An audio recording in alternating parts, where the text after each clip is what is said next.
Welcome to the Daily Plunge. We're looking at the prophet Habakkuk, chapter 1, verses 1 through chapter 2, verse 1.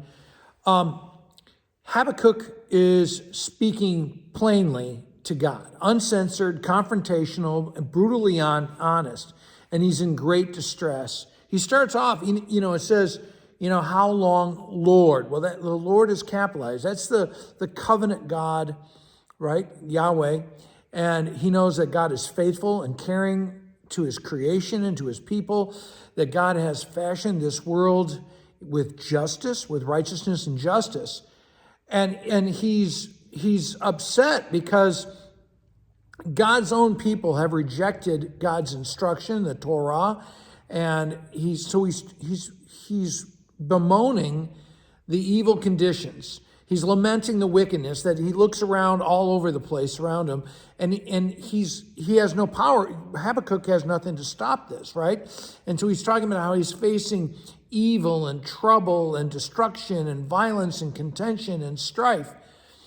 And again, because God's covenantal commitment with them has been broken because the people aren't following the covenant, the Torah. And Habakkuk, the prophet, is frightened that he's trying to get people's attention and move them to repent. He wants them to show them the burden of the wrath that's going to come upon them. But they're not heeding the preaching. They're not heeding and not listening to the admonition, the rebuking, and the pleading that he's doing with them. And so Habakkuk despairs that his preaching doesn't even have any effect on these people.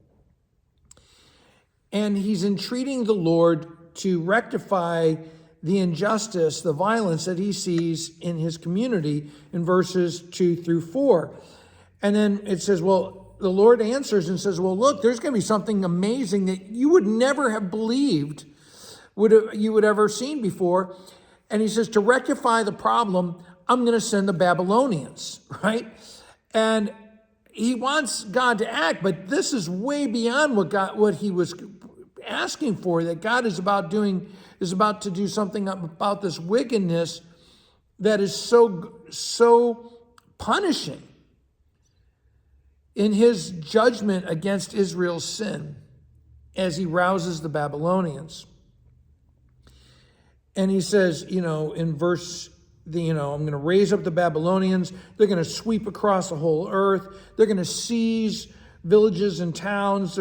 People are going to dread them. They're a law unto themselves. They don't listen to God.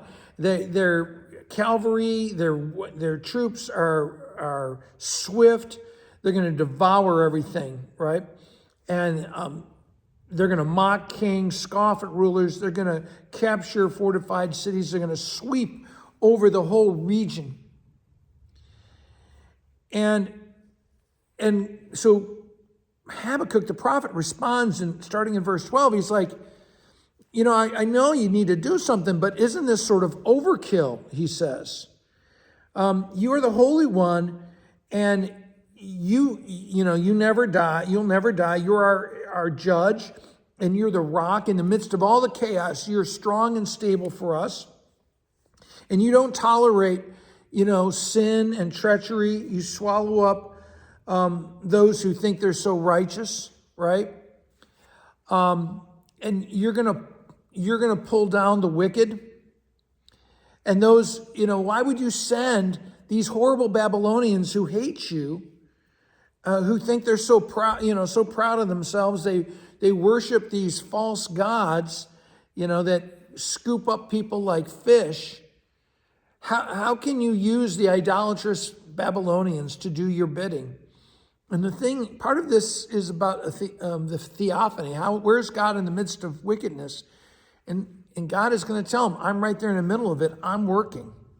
Well, hey, thanks, friends. Have a blessed day.